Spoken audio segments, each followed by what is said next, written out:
Selamat siang, jumpa lagi dengan Denok Ayu Novel.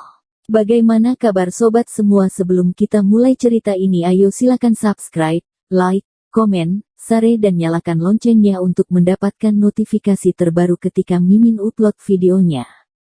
Menantu terbaik bab 346 tidak bosan dengan penipuan. Dia penuh ekspresi ketika dia berbicara, dan sambil menginjak wajah Lou Kai, dia memindai He Jinki dan yang lainnya di bawah ring. Wajah He Jinki pucat, dan rasanya yang diinjak Morita bukan hanya wajah Lou Kai, tapi juga wajahnya. Nyatanya, orang-orang yang hadir tidak merasa demikian. Pencak silat nasional negaranya sendiri bersaing dengan silat nasional negara lain, dan hasil pertukaran tersebut ternyata merupakan kekalahan yang membawa malapetaka. Yang mereka saksikan adalah bahwa martabat Tiongkok diinjak-injak. Bagaimana? Apakah kamu yakin bahwa kamu telah kalah sekarang? Tezuka berkata dengan bangga, mungkin seni bela diri Tiongkok kamu terkenal di dunia internasional, tetapi dibandingkan dengan seni bela diri nasional negara kita, itu sebenarnya hanya kungfu kucing berkaki 3. Kentut. Darah di hati He Jinki tiba-tiba terangsang. Dia berbalik dan menunjuk ke gundukan tangan dan berkata dengan dingin, aku akan melawanmu. Oh. Tezuka mengangkat alisnya, senyum muncul di wajahnya, dan dia menatap He Jinki dengan penuh minat. Jinki.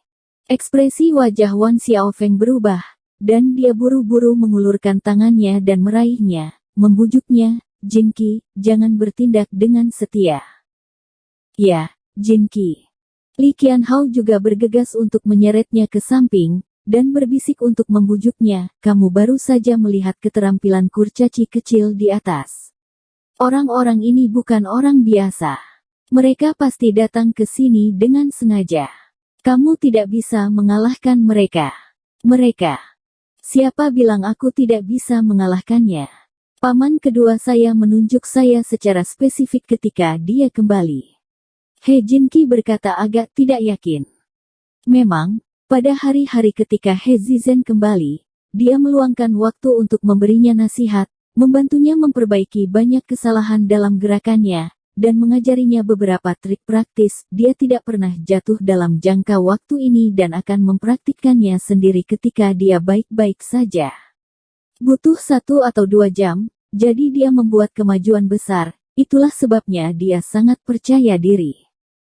Sangat disayangkan bahwa kemampuannya tidak sehebat paman keduanya, jika tidak, dia tidak akan malu untuk memilih mereka bertiga sendirian. Bagaimanapun, lebih berhati-hati, kali ini kita akan menjadi pecundang bodoh. Wan Xiaofeng dengan hati-hati putus asa. Kehilangan bodoh. Apa menurutmu dia hanya di sini untuk sasana tinju kita? Ekspresi He Jinki menjadi dingin dan dengan marah berkata, mereka jelas ada di sini untuk tanda seni bela diri nasional kita. Pintu depan aula tinju mereka memang ditandai dengan tulisan, Su Nasional. Jika kali ini tandanya dihancurkan, tidak hanya tanda, Yan Wutang, mereka, tetapi juga tanda, Su Nasional. Tapi bagaimana jika kamu tidak bisa mengalahkan mereka? Wan Xiaofeng berkata dengan cemas. Bagaimana kamu tahu jika kamu tidak mencoba? Wajah He Jinki tampak tegas, dengan ekspresi tegas di wajahnya yang menyerupai pamannya yang menolak untuk mengaku kalah. Jika ada seseorang di generasi muda dari keluarga He yang dapat mewarisi sifat berdarah He Qingwu, yang lebih tua dari keluarga He, itu mungkin tidak lain adalah dia. Inilah mengapa He Jinrong lebih memilih He Jinki setelah kematian He Jinrong. Hei, kamu bisa bertarung atau tidak? Tezuka berkata dengan santai saat ini, wah, biar ku beritahukan padamu, sebenarnya sama saja apakah kamu bertarung atau tidak. Seni bela diri Tiongkokmu adalah bantal bersulam. Karate Lai dan judo lembut dengan kekakuan tidak pada level yang sama. Ya, Jinki, saya menyarankan Anda untuk tidak bertarung dengan orang lain, hanya 2 serangan Anda bukanlah lawan mereka sama sekali. Zhang Yitang juga mengambil kesempatan untuk mengejek He Jinki. Zhang Yitang, kamu berasal dari negara mana?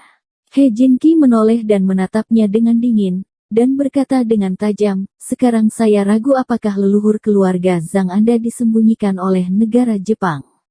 Saya benar-benar harus meminta paman saya untuk merenungkannya. Selidiki dan selidiki detail keluarga Zhang Anda. Jangan meludahi orang.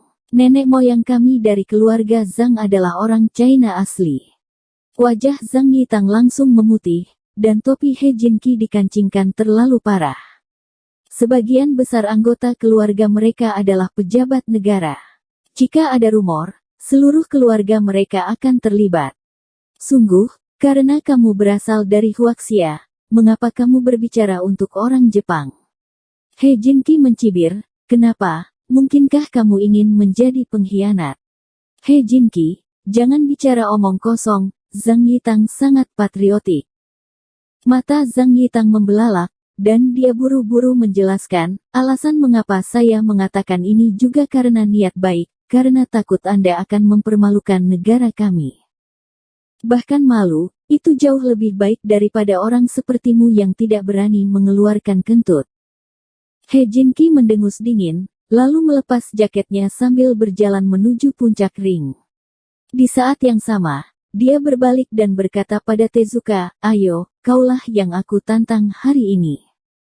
Dia tahu bahwa orang China bisa kalah di atas ring, tetapi mereka tidak bisa kehilangan momentum. Apalagi ia sangat percaya diri dengan trik yang diajarkan paman keduanya, jika digunakan dengan benar bisa memberikan efek yang ajaib. Jadi meskipun kekuatan Tezuka benar-benar di atasnya, dia berani mencobanya. Oke, punya keberanian.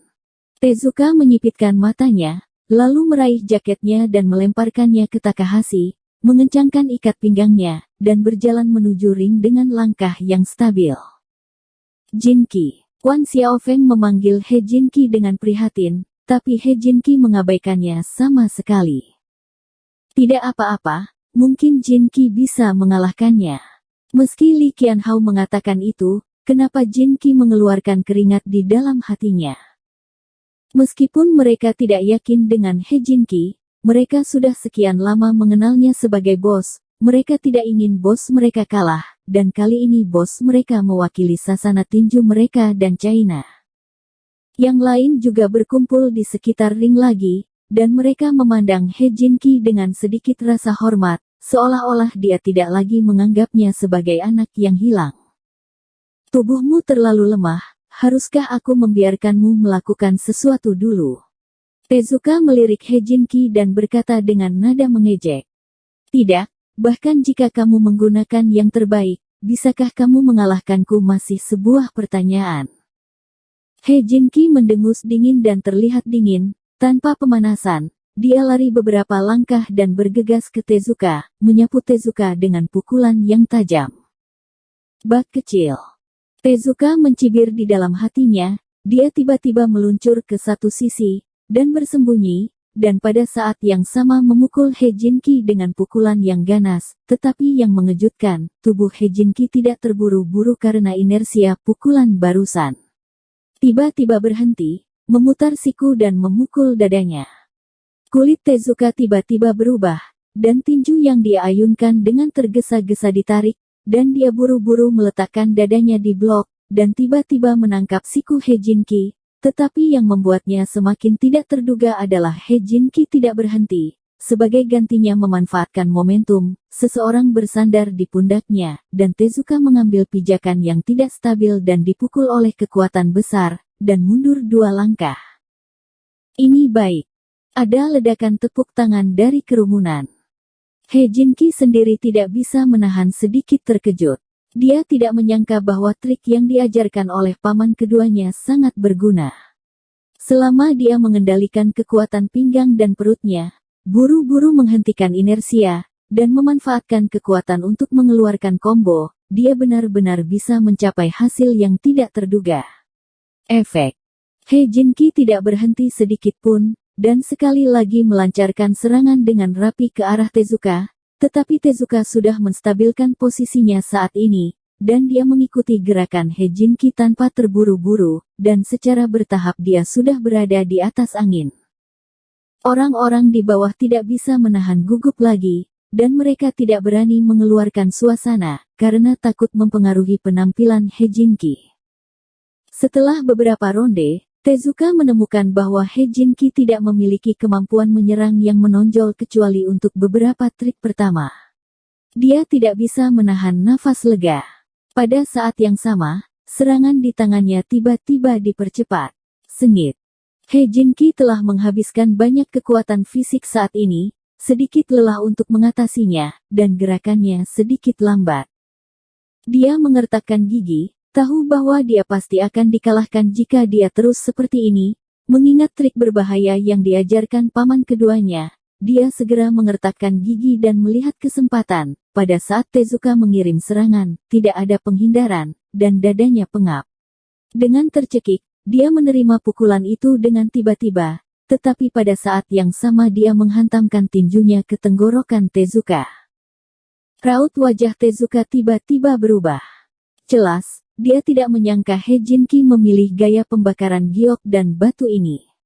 Dia tidak punya waktu untuk melarikan diri dan langsung dipukul oleh kepalan tangan Hejinki di tenggorokan. Oh! Tezuka meraung pendek, menutupi bagian belakang dengan tangannya, dan berlutut di tanah dengan bunyi gedebuk. Ini baik. Kerumunan kembali bertepuk tangan meriah, dan banyak orang memerah dan bersemangat, dan mereka terus mengepalkan tangan. Saya harus mengatakan bahwa pukulan Hejinki terlalu melegakan. Namun, Hejinki juga memukul dada dengan pukulan Tezuka, dan mundur 2 langkah dengan kaki membentur tanah, menutupi dadanya dengan satu tangan, menekan kakinya, dan sekali lagi membuat isyarat untuk bergegas menuju gundukan tangan. Tapi saat ini Tezuka tiba-tiba mengulurkan tangannya ke arahnya dan membuat gerakan yang tidak diinginkan. Hejinki berhenti kemudian, berpikir bahwa Tezuka telah menyerah, dan wajahnya pucat dan berkata, "Kenapa, sekarang kamu ambil?" Tanpa diduga, sebelum dia selesai berbicara, Tezuka di tanah tiba-tiba melompat ke depan, dengan kuat menggenggam pergelangan kakinya dengan kedua tangan, dan memutar tubuhnya dengan tajam. Dia memutar Hejinki ke tanah dengan embusan, sambil menendang kedua kakinya di tanah. Setelah berbalik, dia segera menjepit kedua kakinya ke paha Hejinki, dengan kuat dipasang, memegang kaki Hejinki di kedua tangan, dan memutar dengan keras, dan terdengar suara yang tajam, dan pergelangan kaki Hejinki patah. Apa? Hejinki segera menjerit, urat biru di dahinya dengan keras, keringat turun. Aku peduli tentang ibumu.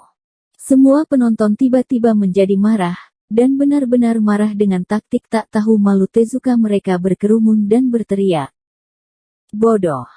Morita dan Takahashi langsung menyerbu saat ini, meninju dan menendang kerumunan, dan segera membubarkan kerumunan.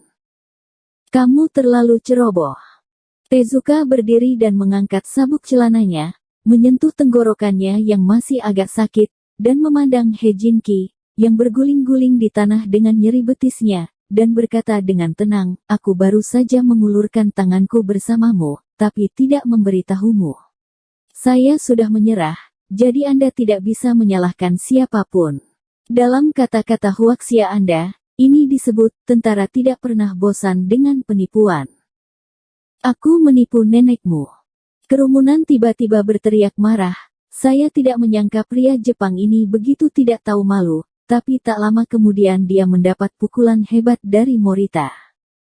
Li Qianhao menjadi pucat saat melihat situasi ini. Dia memutar matanya dan berlari tanpa mengucapkan sepatah kata pun. Hui Sengtang.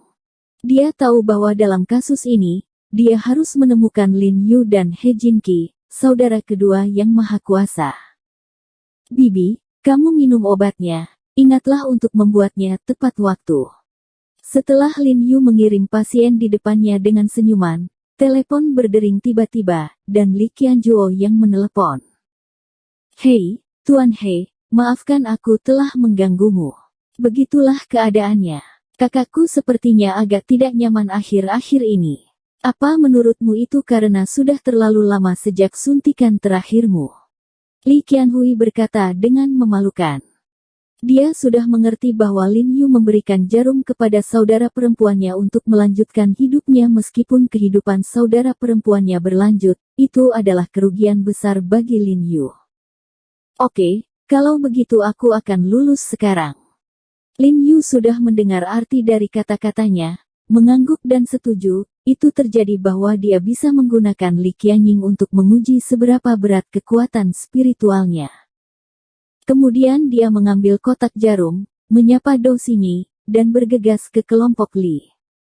Tidak lama setelah dia pergi, Li Qianhao bergegas, dan begitu dia memasuki pintu dia berteriak dengan panik, "Saudara Ho, Saudara Ho. Suami kita tidak ada di sini." Li Zhensheng cepat-cepat bangkit dan berkata padanya, "Dia, kemana Saudara He pergi?" Li Qianhao berkata dengan terengah-engah. "Dia sedang berkunjung." Li Zhensheng mengerutkan kening, ada apa dengannya? Kemana dia pergi? Li Qianhao bertanya dengan tergesa-gesa. Bersambung. Terima kasih kepada kalian yang telah menonton video ini. Jangan lupa tekan tombol subscribe-nya dan nyalakan notifikasinya untuk mendapatkan video-video seru lainnya dari Denok Ayu Novel.